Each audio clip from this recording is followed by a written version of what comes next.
ሰላም ሰላም እንዴት ናችሁ? እንግዲህ ሰሞኑን የሰማነው በጣም አስደንጋጭ ዜና አለ። ከቲክቶከሯ ጋር ተያይዞ የተሰማው ዜና ማለት ነው። እስቲ እሱን መጀመሪያ ላይ እናይና ቀጥሎ ደግሞ ያው እንደተለመደው ሌሎች ቪዲዮዎችን እናያለን ማለት ነው። አብራችሁን ቆዩ። ከነ ድንግልናዋ ነው ያገባችው። ደግሜ ልበለው፣ ከነ ንጽህናዋ ከነ ድንግልናዋ ዴዚ አግብታለች።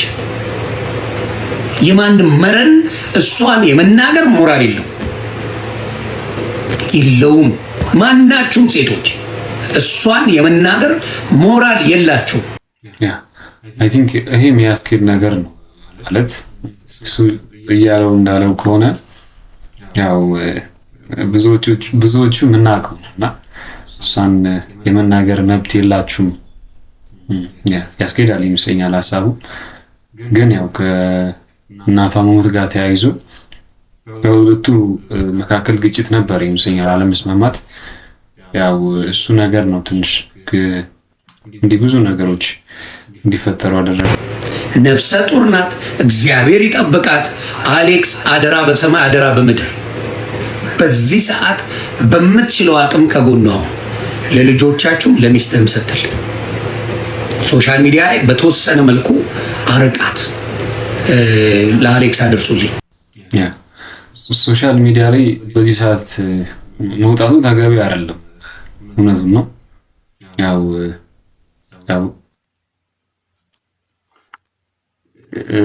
የእሷን ስሜት የሚጎዳ ነገር ነው የሚሆን አይ ቲንክ እና እሷን ፕሮቴክት ማድረግ አለበት እሱ። አንዴ የሆነው ይሆናል። ከመጀመሪያ ላይ መሆን የነበረበት ምንድነው፣ ብዙዎቻችን እንደ ሰው ችግር አለብን። ሰው መቼ እንደሚያልፍ አይታወቅም እና እሱን ከግምት ውስጥ በማስገባት ያው ሁልጊዜም ነገሮች በእርቅ ቢቆዩ አሪፍ።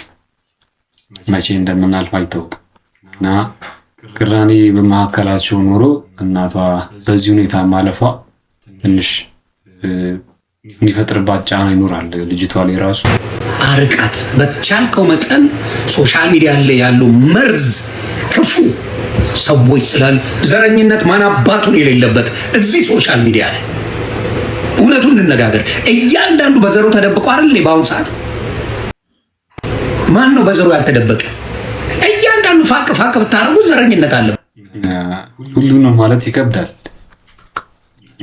ሁሉም ነው ማለት ይከብዳል፣ ግን አይጠፋም። እሱ እንዳለው በዘራቸው የተደበቁ አይጠፉም።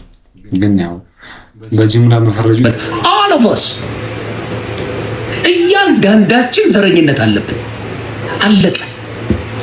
ምን ነው የአሌክስ ጎልቶ ታያችሁ እንዴ? ምን የተለየ ነገር አለ? ትግራዋይ ነው እና ማንን ይደግፍ? ከማን ጋር? እንግዲህ ያው ነፍሳቸውን በገነት ያኖር ነው የምንለው። ከዛ ባለፈ ምንም ማለት አንችልም። ያው ትምህርት መውሰድ ያለብን ትምህርት እንወስዳለን። እንግዲህ በጣም የሚያሳዝን ክስተት ነው የተከሰተው እና ቀጣይ ደግሞ እስቲ አንዳንድ አስቂኝ ሆነ ያገኛቸው ቪዲዮዎች አሉ፣ እነሱን አብረን እናያለን እና እስቲ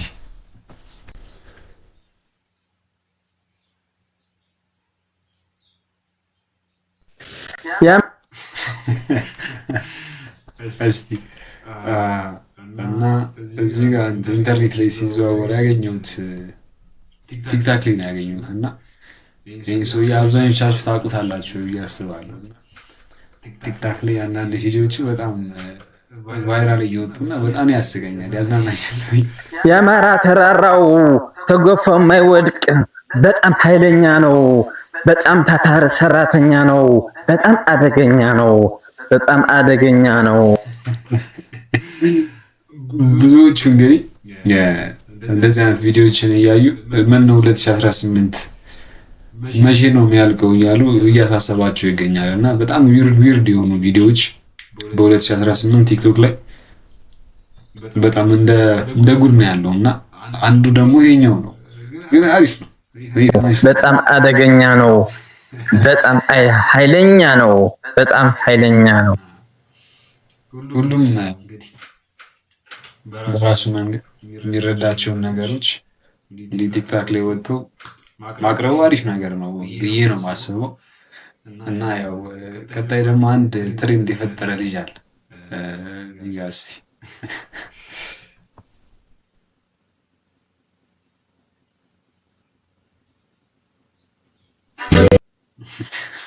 እንዲህ ብትለዋ ማለት ነው።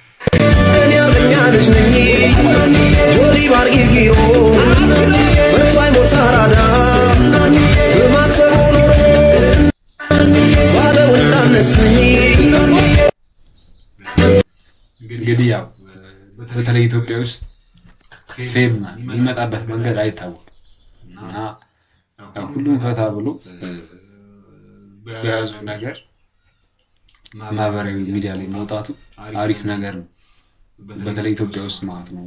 ምክንያቱም የሚያመጣው እድል አይታወቅም እና አሪፍ ነገር ነው እየተፈጠረ ያለው።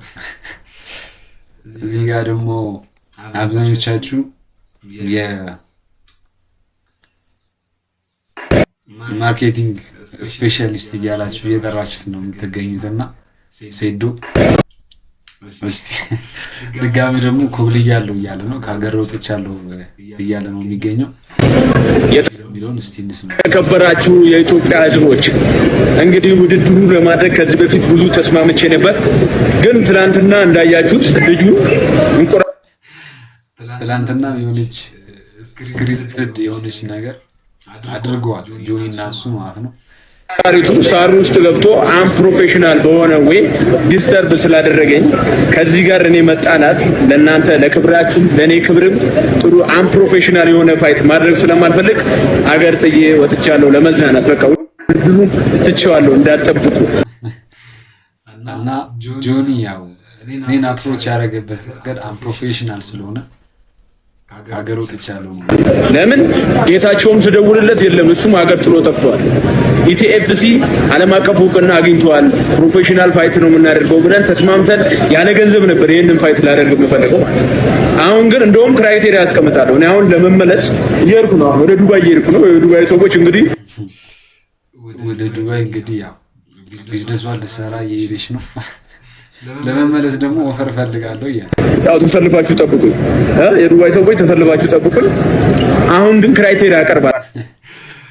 ግን የተዋጣለት ጉራጌ ነው ማለት ነው። እኔ ልመለስ የምፈልገው አንድ ፕሮፌሽናል ፋይተር፣ ከሱ ውጪ ሌላ ፕሮፌሽናል ፋይተር። ለምን ይሄ አንፕሮፌሽናል ነው፣ ምንም የሚችለው ነገር የለም። መጀመሪያም አይመጥነኝም ብዬ ነበር። ከማይመጥነኝ ሰው ጋር እኔ ፋይት አላደርግም ማለት። ሁለት ደግሞ ምንድነው ገንዘብ እፈልጋለሁ። ገንዘብ ዋናው ችግሩ ይሄ ገንዘብ ላይ አልተስማማም። በጣም ቢያንስ 100 ሚሊዮን ብር እፈልጋለሁ ማለት ነው። ጨዋታው ደግሞ የት እንዲሆን እፈልጋለሁ? አዲሱ ስቴዲየም 70 ሺህ ሰው በሚችለው ስቴዲየም እንዲሆን። እንደዚህ የሚለው ባይዚ ካልኩሌት ለማድረግ የሚመቸው 70 ሺህ ሰው ያስብና ከ70 ሺህ ሰው ደግሞ ምን ያክል ቢሰበሰብ የኔ ገቢ እንደዚህ ይሆናል ብሎ ነው የሚያስቡ ሲዱ እፈልጋለሁ እንጂ እንደዛ ካልሆነ ተመልሼ አልመጣም። ወደ ዱባይ ጉዞ ቀጥያለሁ። ደህና ሁኑ። የላትም ደህና ሁኑ። ደስ ይላል። እንግዲህ ያው የዛሬው ቪዲዮዎቹ እነዚህ ይመስላሉ። ሰብስክራይብ እያደረጋችሁ በአሪፍ አሪፍ ቪዲዮዎች እስከምንገናኝ ብዙ ነገር ነው የማስበው። ጀስት ይሄ ቻናሉን ለማነሳሳት ለማሟሟቅ ያክል ነው ብዙ ሳዘጋጅ ቪዲዮ እየሰሩ ያለሁት እና ሰብስክራይብ እያደረጋችሁ ተቀላቀሉኝ ማለት ነው። አመሰግናለሁ።